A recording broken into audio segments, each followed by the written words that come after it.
Inclinemos nuestros rostros para orar. Padre Celestial, te damos gracias por el privilegio que nos concedes de encontrarnos en este lugar para estudiar tu palabra. Y al analizar el tema sobre la rebelión del querubín cubridor, pedimos la presencia de tu Espíritu Santo. Te pedimos, Señor, que abras nuestras mentes y enternezcas nuestros corazones para recibir tu mensaje.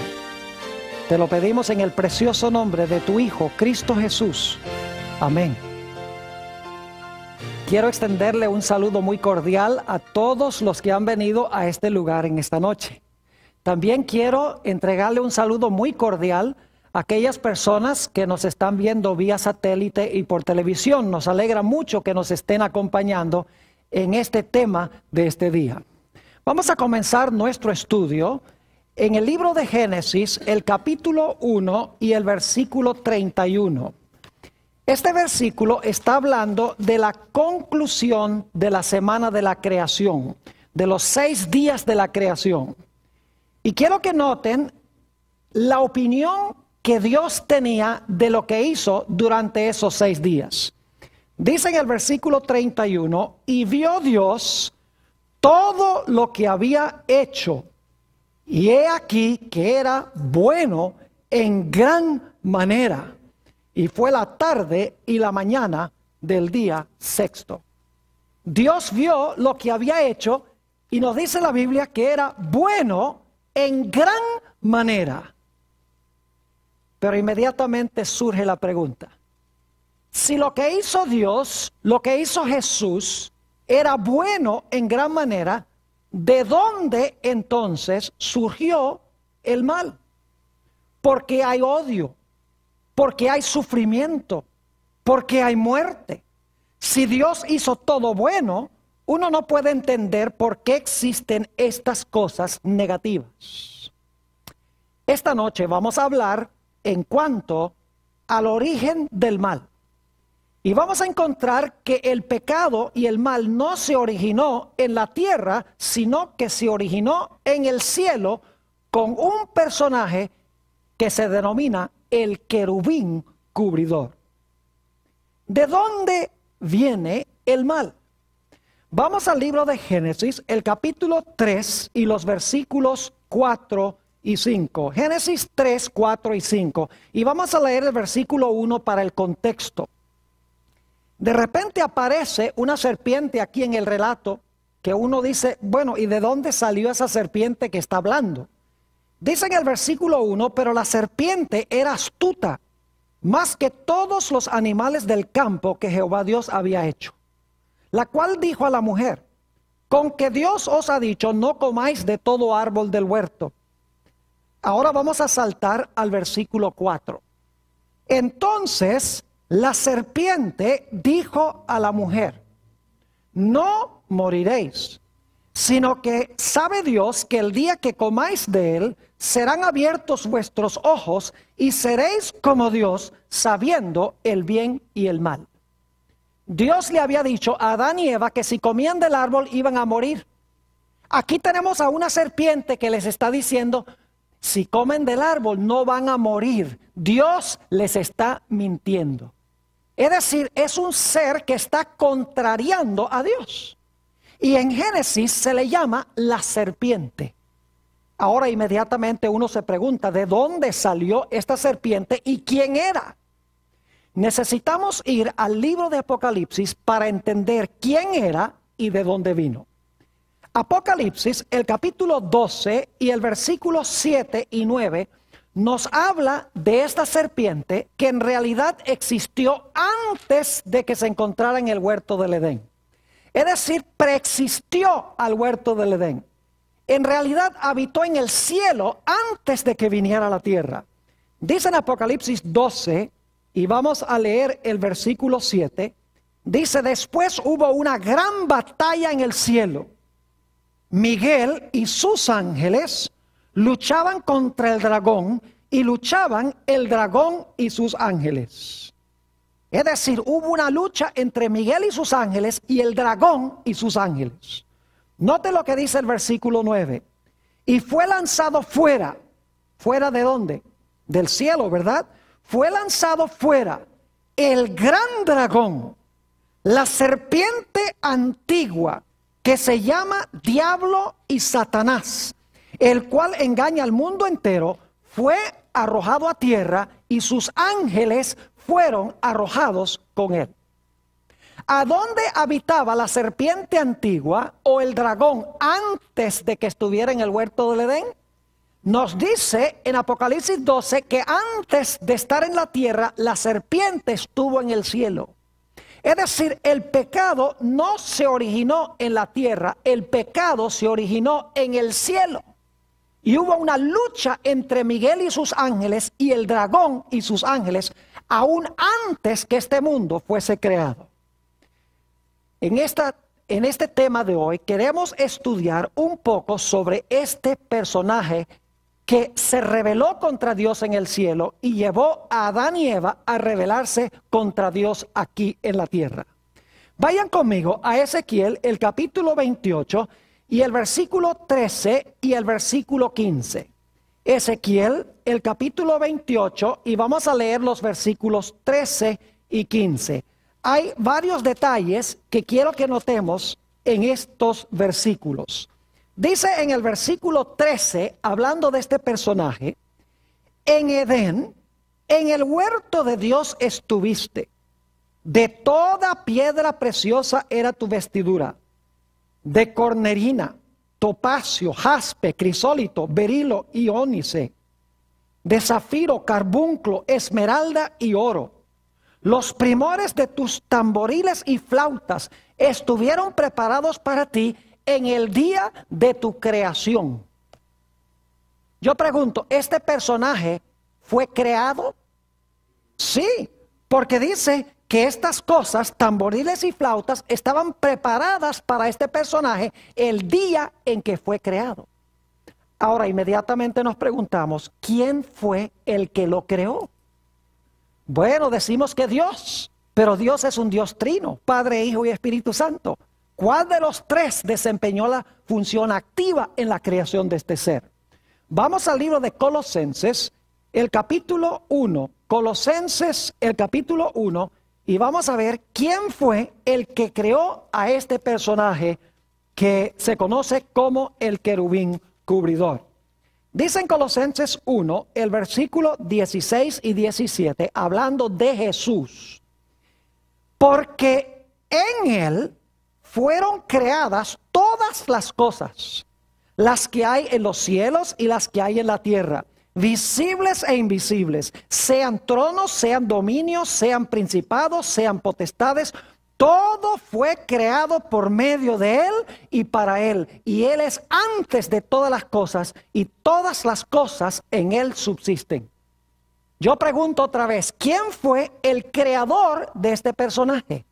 Fue Jesús, porque dice que todas las cosas en el cielo y en la tierra fueron creadas por Jesús. Jesús fue el creador de Lucifer. Ahora quiero decirles algo en cuanto a este ser cuando recién fue creado. Note lo que dice en Ezequiel el capítulo 28 y vamos a leer el versículo 12 y también el versículo 15. Ezequiel 28 y el versículo 12, vamos a leer de nuevo, y entonces el versículo 15. Dice en Ezequiel el capítulo 28 y el versículo 12: hijo de hombre, levanta endechas sobre el rey de Tiro y dile: así ha dicho Jehová el Señor, tú eras el sello de la perfección, lleno de sabiduría y acabado de ¿qué? De hermosura. Saben que muchas personas pintan a Satanás como un dragón con cuernos y con un rabo y con un tridente en la mano. Eso no cuadra con lo que dice la Escritura. La Escritura dice aquí que era un ser hermoso, era un ser perfecto. Note lo que dice el versículo 15. Dice: perfecto eras en todos tus caminos, desde el día que fuiste ¿qué? Creado, hasta que se halló en ti maldad. Quiero preguntarles, ¿Dios creó al diablo? No. Dios creó a un personaje perfecto, lleno de sabiduría, hermoso, y ese personaje perfecto escogió convertirse en diablo. Dios no creó al diablo, Dios creó a un personaje perfecto que por su libre elección se convirtió en el diablo. Si ustedes leen el resto de Ezequiel 28, van a encontrar que este personaje era plenamente sabio. Dice que tenía belleza incomparable. Era un personaje creado con grandes riquezas y con una posición de poder especial, que era querubín cubridor. Además de eso, fue creado para ser músico. ¿Notaron ustedes en Ezequiel 28:13 donde dice que se prepararon tamboriles y flautas para que cuando fuera creado él tocara estos instrumentos musicales? Quiere decir que este personaje sabe mucho de música. Así que hoy en día no cabe duda que está usando la música para lograr sus propósitos con la raza humana, porque fue creado para ser un músico. Inclusive muchos creen que era el director de los coros celestiales. Es decir, Dios creó un ser plenamente sabio, perfecto, hermoso, rico, con una posición especial de poder. No tenía ni un vestigio de pecado, pero en determinado momento escogió contrariar a Dios. Ahora, hablemos un poco de la posición que tenía este personaje cuando estaba en el cielo antes de pecar. Vayan conmigo nuevamente a Ezequiel, el capítulo 28 y el versículo 14. Ezequiel, el capítulo 28 y el versículo 14, habla de la posición que ocupaba, de la función que tenía este personaje hermoso, lleno de sabiduría, perfecto, acabado de hermosura. Dice en el versículo 14, hablando de este personaje, tú, querubín grande, protector. Algunas versiones dicen querubín grande, cubridor. Y luego dice, escuchen bien, yo te puse en el santo monte de Dios. Allí estuviste en medio de las piedras de fuego, te paseabas. Es decir, la posición especial que tenía este personaje es que era un querubín cubridor. Ahora inmediatamente nos preguntamos, ¿qué es eso de querubín cubridor? ¿Qué posición es esa? ¿Qué significa la expresión querubín cubridor? Para entender esto necesitamos regresar al libro de Éxodo, el capítulo 25 y los versículos 19 y 20.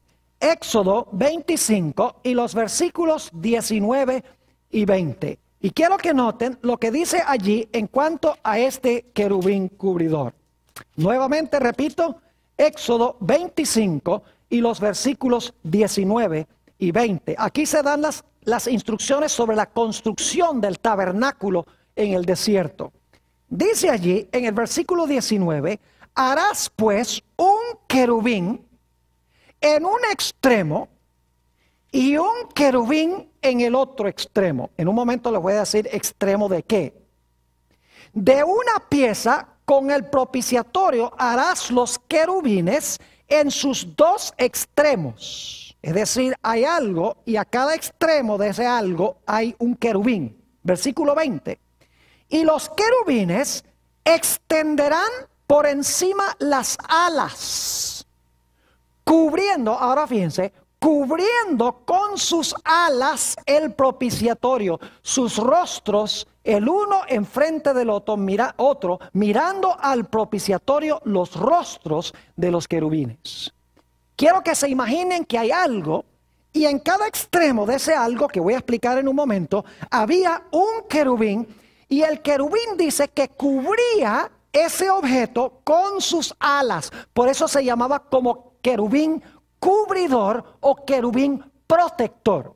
Es la misma expresión en los dos versículos, aunque se traduce de una forma diferente. Ahora, ¿cuál era el objeto al lado del cual se encontraban estos querubines? Yo no sé si ustedes saben que en la Biblia se habla de un santuario que Dios le mandó a construir a Moisés. Pero nos dice la Biblia que ese santuario que Dios le mandó a construir a Moisés en realidad era una copia de un santuario que Dios le mostró a Moisés en el monte. Es decir, era un modelo en miniatura, era una maqueta, por así decirlo, del santuario celestial. Ustedes pueden leer eso en el libro de Hebreos, el capítulo 8 y el versículo 5, donde dice que el santuario terrenal era una copia, una maqueta, un modelo en miniatura del santuario celestial.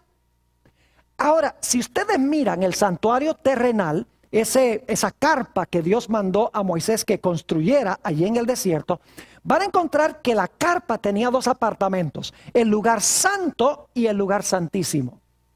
El lugar santísimo era el lugar a donde se manifestaba la presencia gloriosa de Dios, que se conocía como la Shekinah. La gloria de Dios descendía y se asentaba allí en el lugar santísimo del santuario, en un mueble que se conoce como el arca del pacto. Es decir, en el lugar santísimo, en el segundo apartamento de esa carpa, había un arca que se conocía como el arca del pacto.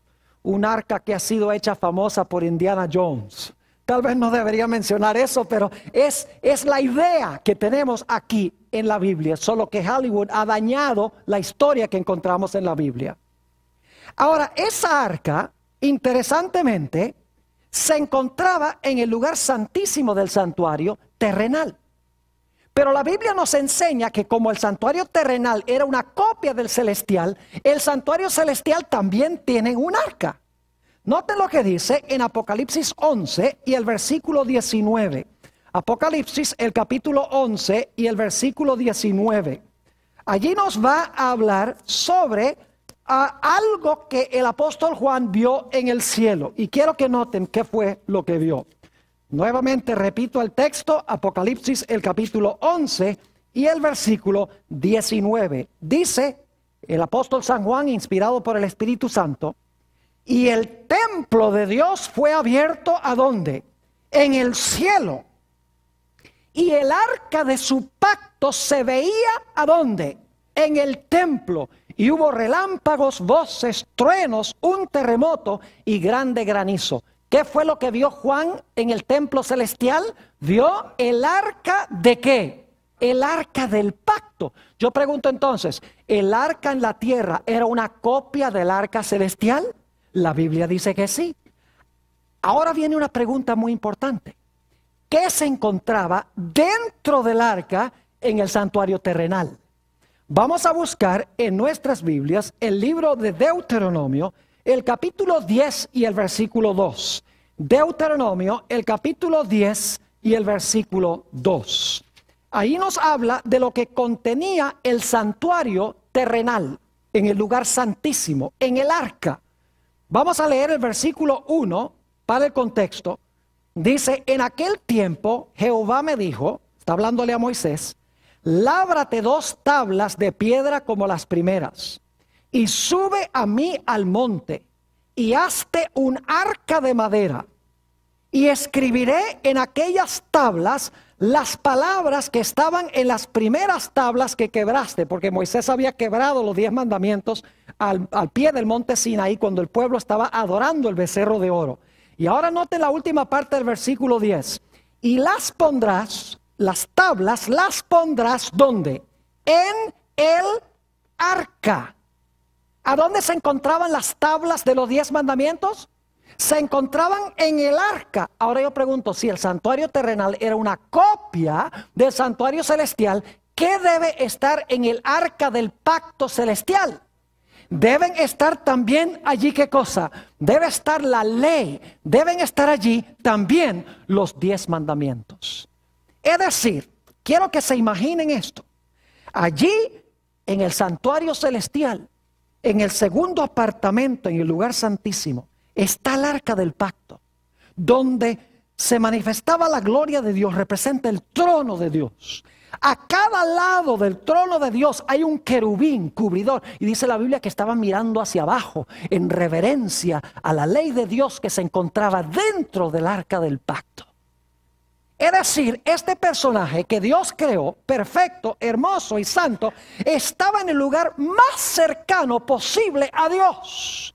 en el lugar a donde se encontraba el arca, Dios sentado en el arca y la santa ley dentro del arca.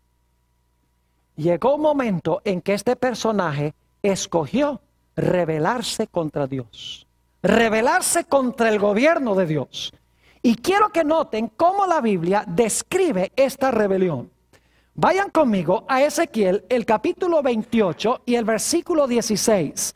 Ezequiel, el capítulo 28 y el versículo 16. Hay una palabrita clave allí que quiero que notemos.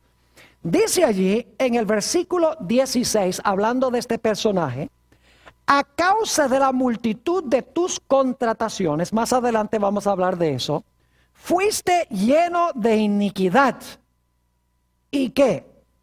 Oh, muy bien, muy importante eso. Y pecaste, por lo que yo te eché del monte de Dios y te arrojé de entre las piedras del fuego, oh querubín protector. ¿Qué fue lo que hizo este querubín protector? Pecó. ¿Dónde pecó? ¿En la tierra o en el cielo? Pecó en el cielo. Ahora yo quiero que notemos Primera de San Juan 3 y el versículo 8, que amplía lo que acabamos de leer. Primera de San Juan, el capítulo 3 y el versículo 8. Nos dice desde cuándo pecó este personaje. Es una corroboración de lo que acabamos de leer. Primera de San Juan, el capítulo 3 y el versículo 8. Dice: el que practica el pecado, escuchen bien, es del diablo, porque el diablo peca desde el monte Sinaí. Oh, muy bien, porque el diablo peca desde el principio. Para esto apareció el Hijo de Dios, para deshacer las obras del diablo. ¿A dónde pecó este personaje? Pecó en el principio. ¿A dónde? En el cielo. En Ezequiel dice: pecaste. Aquí dice: desde el principio, Satanás, ¿qué? Peca. Ahora yo quiero preguntar, ¿qué es pecado? ¿Saben que algunos cristianos dicen que la ley comenzó cuando Dios se la dio a Moisés en el monte Sinaí? Dicen, ahí comenzaron los 10 mandamientos en el monte Sinaí. La Biblia no enseña eso. Porque la Biblia dice que Satanás pecó en el cielo. Ahora vamos a notar qué es el pecado. Primera de San Juan, el capítulo 3 y el versículo 4. Escuchen bien, Primera de Juan 3, 4. Dice: todo aquel que comete pecado infringe también la ley. ¿Sabe lo que significa infringe, verdad? Desobedece, quebranta, transgrede. Dice: todo aquel que comete pecado infringe también la ley, pues el pecado es ¿qué cosa? Infracción de la ley. Yo pregunto, si Satanás pecó en el cielo, ¿infringió la ley? Claro, porque ¿cómo podía pecar si no había ley? Si el pecado es quebrantar la ley y él pecó, tiene que haber existido una ley que quebrantar. ¿Están entendiendo lo que estoy diciendo? Es decir, la ley ya existía en el arca del pacto. Es decir, este personaje escogió rebelarse en contra de la santa ley de Dios. Escogió desobedecer la ley que se encontraba dentro del arca, porque dice la Biblia que él pecó. Y luego la Biblia dice que en algún momento después de ser echado del cielo, vino a parar al planeta Tierra.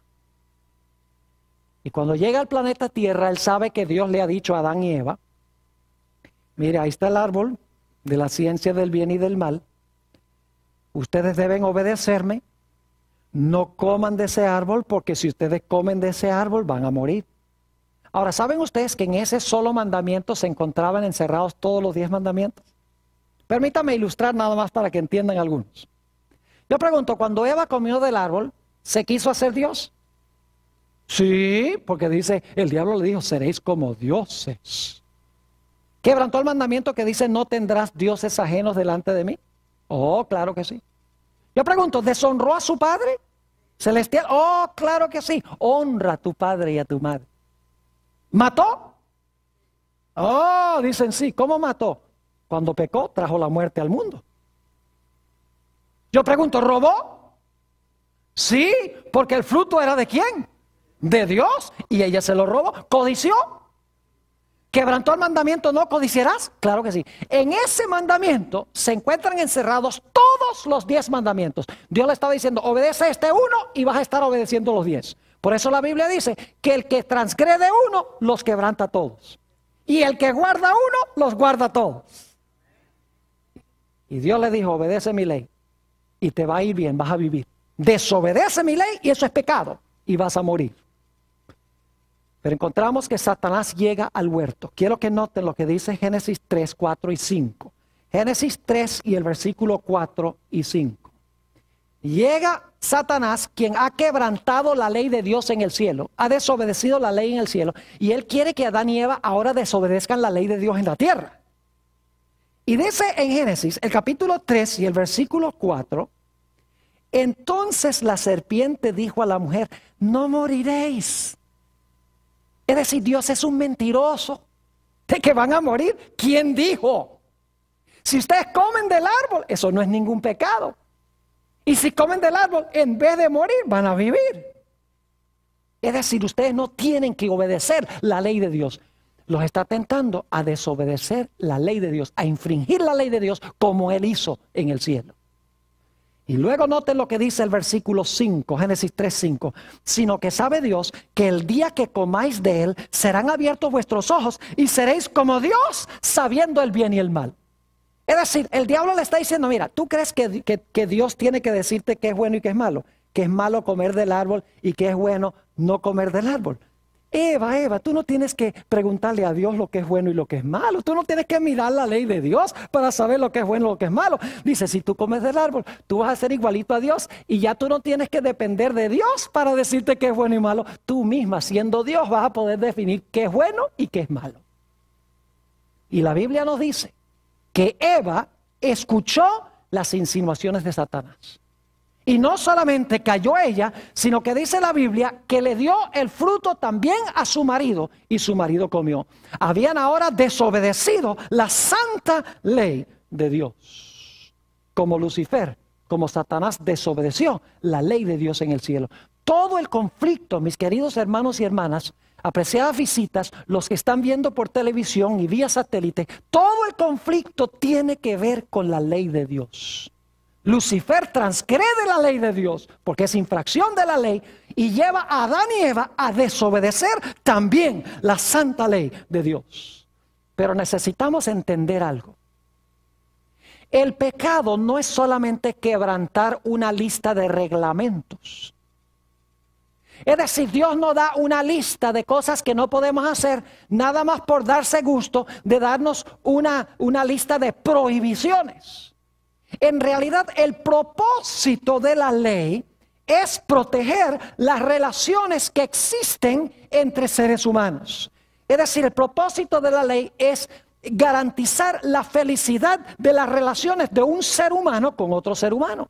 La esencia del pecado, sí, es transgresión de la ley, pero la esencia del pecado es egoísmo.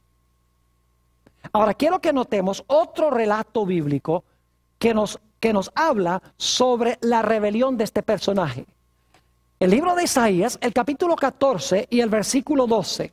Vamos ahora a mirar un poquito más detenidamente el pecado, porque el pecado es transgresión de la ley, sí, es quebrantar los 10 mandamientos, eso es pecado, pero es más profundo, porque los 10 mandamientos tienen el propósito de proteger las relaciones entre seres humanos y entre los seres humanos y Dios. Dice allí en Isaías 14 y empezando en el versículo 12 de este personaje, ¿cómo caíste del cielo, oh lucero, hijo de la mañana? Cortado fuiste por tierra, tú que debilitabas a las naciones. Ahora debo decirles algo antes de leer el versículo 13, que hay un pronombre que está sobreentendido en el versículo 13, que está en el idioma hebreo, pero que no está en la traducción. Yo se lo voy a agregar, pero no estoy agregando a la Biblia, porque está en el original. Ahora escuchen bien. Fíjense cuál es el problema de este personaje.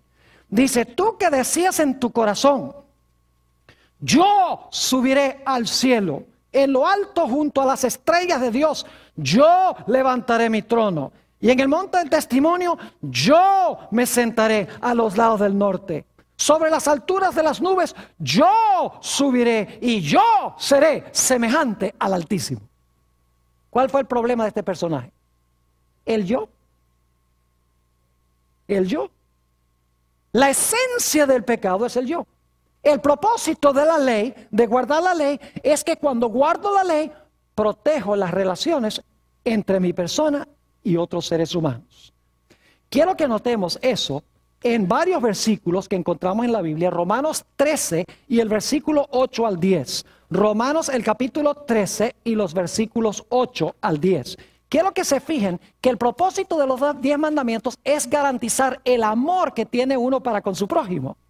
Noten nuevamente Romanos el capítulo 13 y el versículo 8 al 10. Dice el apóstol Pablo, no debáis a nadie nada, sino el amaros unos a otros. Porque el que ama al prójimo, ¿qué ha hecho? Ha cumplido la ley. ¿Qué es cumplir la ley? ¿Es amar a quién? Al prójimo. Porque no adulterarás, no matarás, no hurtarás, no dirás falso testimonio, no codiciarás. Y cualquier otro mandamiento en esta sentencia se resume: amarás a tu prójimo como a ti mismo. El amor no hace mal al prójimo, así que el cumplimiento de la ley es el amor. Yo pregunto, si usted ama a su prójimo, ¿lo va a matar? Si usted ama a su prójimo, ¿le va a robar? Si usted ama a su prójimo, ¿va a hablar mal de él? Si usted ama a su prójimo, ¿va a codiciar lo que le pertenece? Si usted ama a su padre y a su madre, ¿los va a maltratar? Si usted ama a Dios, ¿va a tener otros dioses? Si usted ama a Dios, ¿va a poner imágenes de Dios? Si usted ama a Dios, ¿va a irrespetar el nombre de Dios? Claro que no. Es decir, que el amor es guardar la ley. Amar a Dios significa guardar su ley. Guardar su ley significa amar a Dios, porque el propósito de los mandamientos es proteger las relaciones entre prójimo y prójimo y entre nosotros y Dios. Permítanme ilustrar para que puedan entender. Hay un mandamiento que dice no cometerás adulterio. Ese es un reglamento, ¿sí o no? Es una ley. No cometerás adulterio. Pero ¿por qué dio Dios esa ley? Yo pregunto, cuando una persona, cuando un esposo tiene relaciones sexuales con una mujer que no es su esposa, yo pregunto, ¿trae esto tristeza en el corazón de la esposa y de los hijos? ¿Causa división? Claro que sí. ¿Muestra amor hacer algo como eso? No. Es decir, que cuando se quebranta ese mandamiento, no cometerás adulterio, se está quebrantando la relación entre marido y mujer, entre el marido y los hijos. Es decir, el pecado sí es quebrantar la ley, pero el pecado es más. El pecado es no tener amor, sino amarse uno mismo. ¿Por qué un individuo, por ejemplo, comete adulterio? Porque él dice, bueno, no estoy satisfecho con mi esposo, con mi esposa. Yo quiero es a esa para mí. Es decir, la raíz del pecado es ¿qué cosa? Egoísmo. Ahora yo les pregunto, ¿qué es lo opuesto de egoísmo? Lo opuesto del egoísmo es amor. Porque amor significa dar a los demás, no esperar recibir para mí, sino dar. Mientras que el pecado es querer todo para mí. No sé si me estoy explicando, si están entendiendo lo que estoy diciendo. Es decir, la esencia del pecado de este ser fue sí quebrantar la ley, quebrantar los 10 mandamientos, pero los 10 mandamientos tienen el propósito de garantizar una relación de amor entre nosotros y otros, y nosotros y Dios. Por eso el Señor Jesucristo declaró en San Mateo 22, Él dijo que hay 2 grandes mandamientos. El primer mandamiento es amar a Dios por encima de todo. Y el segundo mandamiento es amar a nuestro prójimo como a nosotros mismos. Y Él dice, en estos 2 mandamientos se resume toda la ley y los profetas. Es decir, el problema de este personaje es que ya no quería amar a Dios, ni que quería amar a los demás ángeles, sino que quería ¿qué? Amarse a sí mismo. La esencia, la raíz amarga del pecado es el amor propio. Cuando usted se ama a sí mismo, va a quebrantar la santa ley de Dios. Y según Isaías 59 y el versículo 2, nuestros pecados causan separación entre nosotros y Dios. Pero la Biblia nos dice que Satanás no cayó solo del cielo. Fue capaz de engañar a una tercera parte de los ángeles. Vamos a notar lo que dice en el libro de Apocalipsis, el capítulo 12 y el versículo 4. Apocalipsis 12 y el versículo 4, y luego vamos a leer los versículos 7 al 9. Apocalipsis 12, 4 y 7 al 9. Dice en el versículo 4, y su cola arrastraba, en un momento vamos a hablar de la cola, su cola arrastraba la tercera parte de las estrellas del cielo y las arrojó sobre la tierra. Y el dragón se paró frente a la mujer que estaba para dar a luz a fin de devorar a su hijo tan pronto como naciese. Piense que su cola arrastró a ¿cuántas de las estrellas? A una tercera parte de las estrellas. Ahora noten el versículo 7. Después hubo una gran batalla en el cielo. Miguel y sus ángeles luchaban contra el dragón, y luchaban el dragón y sus ángeles. Pero no prevalecieron, ni se halló ya lugar para ellos en el cielo. Y fue lanzado fuera el gran dragón, la serpiente antigua, que se llama Diablo y Satanás, el cual engaña al mundo entero. Fue arrojado a la tierra, y ahora escuchen, y sus ángeles fueron arrojados con él. ¿Cuántos ángeles? ¿Cuántos arrastró con su cola? Recuerden eso, con la cola, muy importante. ¿Qué significa eso? En un momento vamos a ver. Con su cola arrastró una tercera parte de las estrellas, y las estrellas representan ¿qué cosa? Representan ángeles. Ahora yo pregunto, ¿cuántos ángeles hay? Vamos a ver lo que dice Apocalipsis 5 y el versículo 11. Apocalipsis 5, 11, para que ustedes vean cuántos se llevó Satanás. En este mundo, mis queridos amigos y hermanos, está lleno de demonios. No solamente tenemos problemas con Satanás, sino hay millones de seres inteligentes, todos egoístas, que no le interesa a la gente acá, les hace pensar que les interesa a la gente, que no aman a Dios para nada, que pisotean la santa ley de Dios y quieren traer ruina y destrucción sobre todos los seres humanos. Es decir, son egoístas, no tienen nada de amor para con otras criaturas. Dice allí, ¿dónde dije yo? En Apocalipsis 5, ¿qué? 11, muy bien. Dice allí en cuanto al número de los ángeles, y miré y oí la voz de muchos ángeles alrededor del trono, y de los seres vivientes, y de los ancianos, y su número era millones de millones. ¿Saben que en el griego no dice millones de millones? Dice 10,000 por 10,000 y miles de miles. Porque en el griego no hay una palabra millón, así que lo que hace es multiplicar miles. En inglés dice 10,000 times 10,000 and thousands of thousands. En otras palabras, miles de millones, billones de ángeles. Entonces yo pregunto, si este personaje se llevó una tercera parte, ¿hay muchos demonios en el planeta Tierra?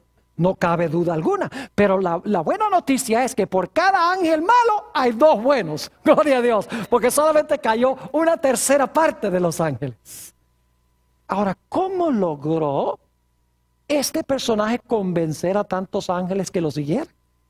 Que fueran egoístas, que no se preocuparan por el bienestar de Dios ni los demás ángeles, sino yo quiero sentarme en el trono, yo quiero ser el más grande, mire qué lindo soy yo, mire qué sabio soy yo.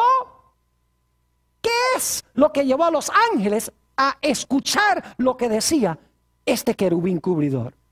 Vayan conmigo a Ezequiel, el capítulo 28 y el versículo 16. Ezequiel, el capítulo 28 y el versículo 16. Hay una palabrita muy interesante que se usa aquí, que yo quiero recalcar ahora. Ezequiel 28, 16. Y voy a leer solamente la primera mitad del versículo. Dice, a causa de la multitud de tus contrataciones, fuiste lleno de iniquidad y pecaste. ¿Qué es eso de a causa de la multitud de tus contrataciones? ¿Qué es eso de contrataciones? Fuiste lleno de iniquidad y pecaste. Esa palabra contrataciones, adquirimos en español la palabra contrato. Es decir, es un trato o un convenio que se hace entre una persona y otra. Ahora, esta misma palabra se encuentra en otros sitios del Antiguo Testamento y nos ayuda a entender lo que esta palabra significa. Vayan conmigo al libro de Ezequiel, el capítulo 22 y el versículo 9. Ezequiel 22, 9. Es la misma palabra, pero quiero que noten cómo se traduce. Se explica mejor lo que significa la palabra. Ezequiel, el capítulo 22 y el versículo 9. Y nunca sabrían que es la misma palabra hebrea porque se traduce de una forma diferente. Dice en el versículo 9, calumniadores hubo en ti para derramar sangre, y sobre los montes comieron en ti, hicieron en medio de ti perversidades. ¿Saben que la palabra calumniadores es la misma palabra contratación? ¿Cómo es que este personaje logró ganar a una tercera parte de los ángeles? Calumniando. ¿Calumniando a quién? Calumniando a Dios. Noten también en Levítico 19 y el versículo 16, Levítico 19, 16, la misma palabra y cómo se traduce esta palabra. Levítico 19 y el versículo 16 dice, no andarás chismeando entre tu pueblo, no atentarás contra la vida de tu prójimo, yo Jehová. Esa palabra chismeando es la misma palabra que se traduce contratación. Es decir, ¿qué método usó Satanás? ¿Qué método usó el querubín cubridor para engañar a los ángeles? Usó calumnias y ¿qué? Y chismes. Empezó a decir, ustedes creen que Dios está muy preocupado por ustedes y que Dios los ama a ustedes. Él tiene esa ley que quita la libertad. Si ustedes aceptaran mi liderazgo, yo los haría libres. No más ley, no más obediencia a las reglas de Dios. Serían libres para hacer lo que ustedes quieran. Lo mismo que le dijo a Eva, seréis como dioses sabiendo el bien y el mal. Ya Dios no les va a decir que es bueno y es malo. Ustedes lo van a saber por ustedes mismos. ¿Están entendiendo? Increíble esta rebelión que estamos estudiando. Calumniadores. Ahora, ¿recuerdan ustedes la cola? Dije que íbamos a hablar de lo que significa la cola. Arrastró con la cola. Vayan conmigo a Isaías, el capítulo 9 y el versículo 15. Isaías, el capítulo 9 y el versículo 15. Fíjense qué interesante esto. La Biblia se explica sola cuando uno compara un texto con otro. Cuando uno encuentra la cola en Apocalipsis, busca la cola en otras partes de la Biblia para saber qué significa. Noten Isaías, el capítulo 9. ¿Y qué versículo dije yo? Muy bien, están conmigo. 9:15 dice: el anciano y venerable de rostro es la cabeza. El profeta que enseña mentira es la cola. ¿Qué es la cola? Alguien que habla ¿qué? Mentira. Entonces, ¿qué significa que la cola arrastró a una tercera parte de los ángeles? Significa que los arrastró echando ¿qué cosa? Echando mentiras en cuanto a Dios, diciéndole, si ustedes me ponen a mí en el trono, las cosas van a andar tanto más bien y van a ser más felices, porque esas reglas, esa ley de Dios es una ley demasiado estricta. ¿Y quién quiere obedecer esa ley? Note lo que dice San Juan 8 y el versículo 44.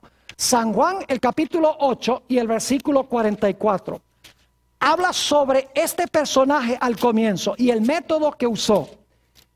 Aquí Jesús está hablándole a los dirigentes judíos y dice: vosotros sois de vuestro padre el diablo, y los deseos de vuestro padre queréis hacer. Él ha sido homicida desde el principio y no ha permanecido en la verdad, porque no hay verdad en él. Cuando habla mentira, de suyo habla, porque es mentiroso y padre de ¿qué? Y padre de mentira. Ahora yo pregunto, cuando viene una persona y les dice a ustedes, ustedes no tienen que guardar la ley. La ley fue clavada en la cruz. La ley no es para el cristiano. Si estamos bajo el Espíritu Santo, ya para el cristiano la ley no es importante. ¿La voz de quién es eso? Esa no es la voz de Dios. Porque el libro de Apocalipsis dice que al final de la historia Dios va a tener a un pueblo que guarda los mandamientos de Dios y tiene el testimonio de Jesucristo. Inclusive dice en Apocalipsis 14:12, aquí están los que guardan los mandamientos de Dios y la fe de Jesús. El diablo es el que quiere pisotear la ley. El diablo es el que quiere causar riñas, divisiones y peleas entre los seres humanos, y todo se debe a quebrantar la ley. Si todo el mundo guardara los 10 mandamientos, este mundo sería un paraíso. Los padres estarían seguros, no habría peligro de adulterio, no habría gente matando gente, podrían irse de la casa y dejar la puerta abierta porque nadie les robaría nada, todo el mundo adoraría a Dios, habría paz, no habría cárceles, no habría policías, no habría hospitales, nada de esas cosas. Pero es porque transgredimos la ley de Dios que vienen todas estas calamidades en el mundo. Ahora yo pregunto, ¿será que este personaje va a existir para siempre o será que va a llegar a su final? Mis queridos amigos y hermanos, no hay duda de que va a llegar a su final. Yo quiero leer en cuanto al final de este personaje. Y claro, durante el transcurso del seminario vamos a hablar de la batalla entre Jesús y Satanás. Hay un tema que se titula El duelo en el huerto. Viene muy pronto.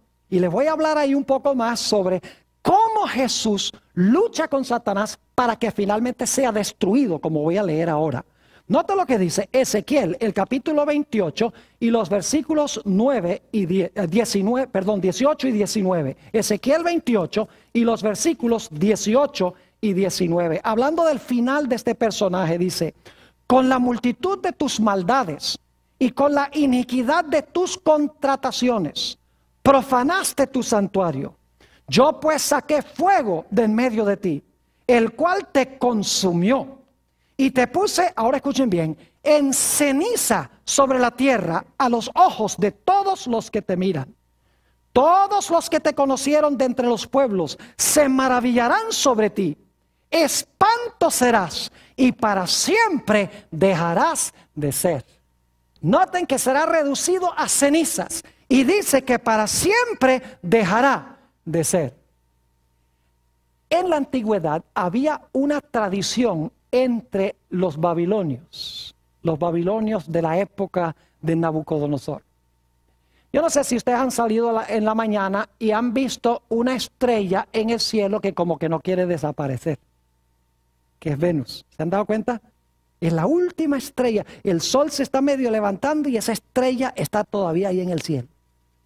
Pues nosotros sabemos que científicamente lo que voy a decir no es cierto, pero es una comprensión que tenían los antiguos. Ellos pensaban que esa estrella era una estrella usurpadora que quería gobernar en el cielo. Y que se quedaba allí porque quería ser una estrella gobernadora.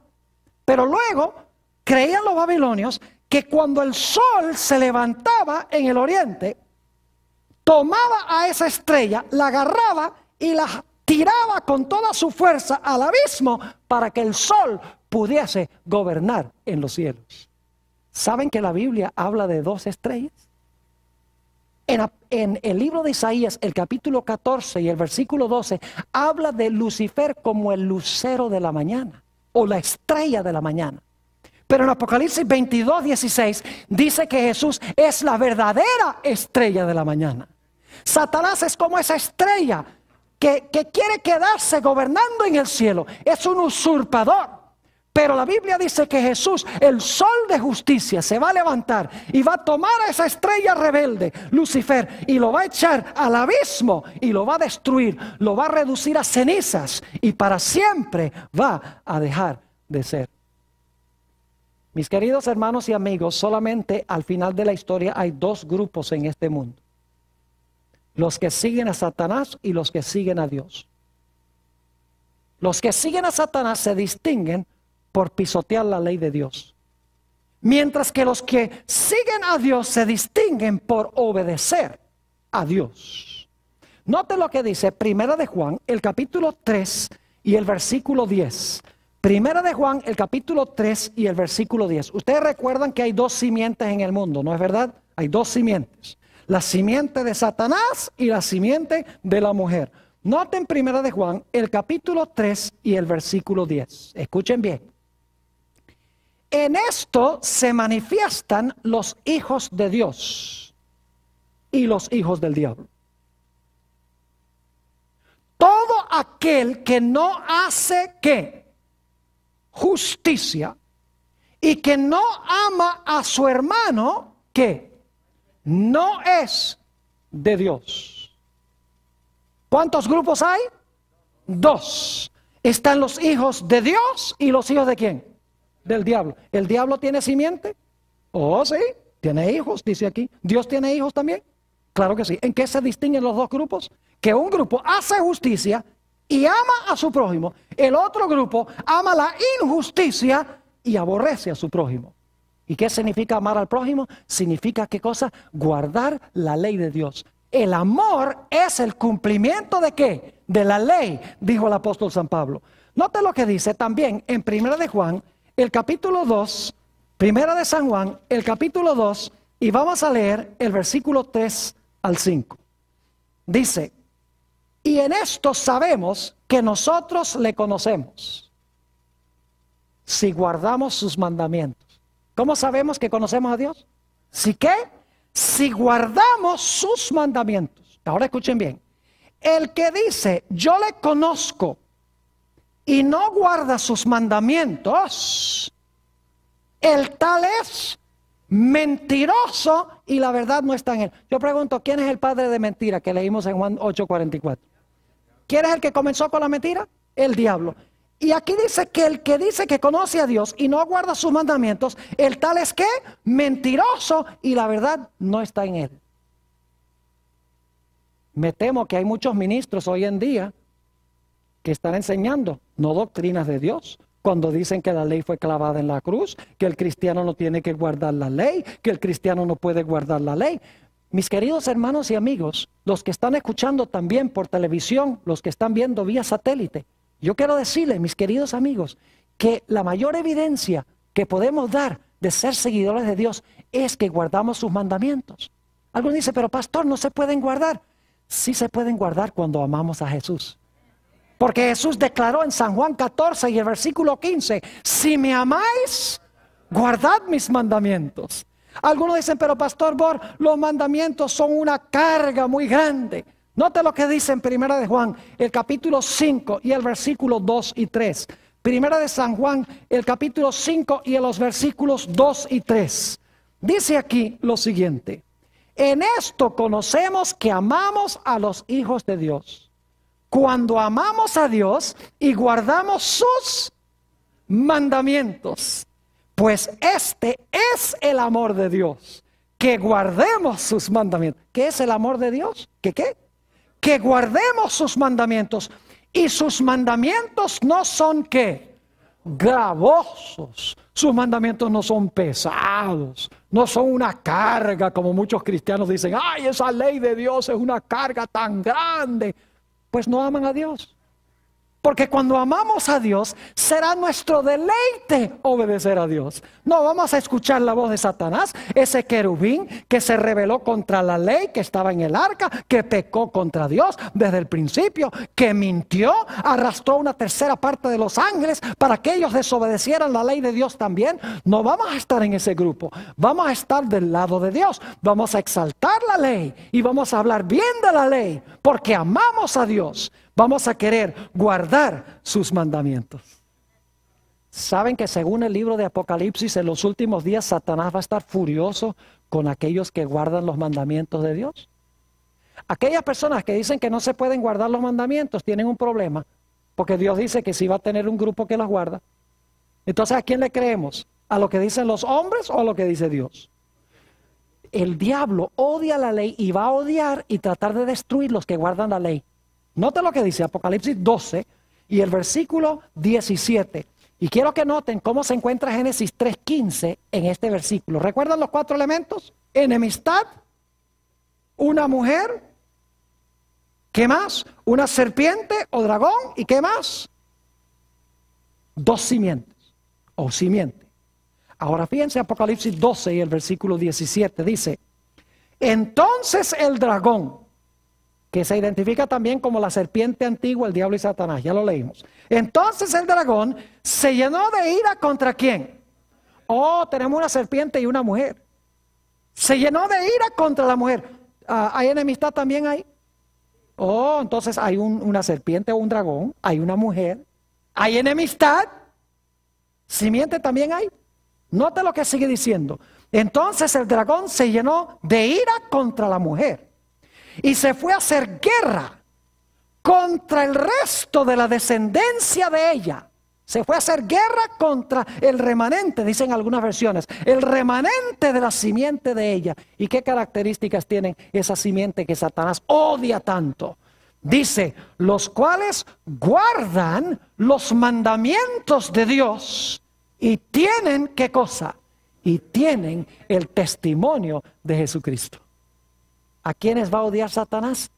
A los que guardan los mandamientos de Dios y tienen, ¿qué cosa? El testimonio de Jesucristo. ¿Cuántos grupos entonces va a haber al final de la historia? 2. Los que son egoístas y los que aman a Dios y a su prójimo. Los que pisotean la ley y los que obedecen la ley por amor a Dios. Quiero hacer muy claro que no guardamos la ley para que Dios nos salve. No guardamos la ley para ganar la salvación o para que Dios nos mire mejor. Guardamos la ley en consecuencia de la salvación. Guardamos la ley porque amamos a Jesús por lo que Jesús ha hecho. ¿Quién no va a querer guardar la ley cuando nos damos cuenta que fue nuestro pecado que llevó a Jesús a la cruz? Si el pecado llevó a Jesús a la cruz, el pecado o la transgresión de la ley es algo terrible. Y no vamos a querer seguir cometiendo lo que llevó a Jesús a la cruz. Cuando miramos a la cruz, odiamos el pecado y amamos a Jesús y amamos a su santa ley. No estemos en el lado de Lucifer. Mis queridos hermanos y amigos, los que están viendo por televisión vía satélite, escojamos seguir a Dios y guardar su santa ley por amor.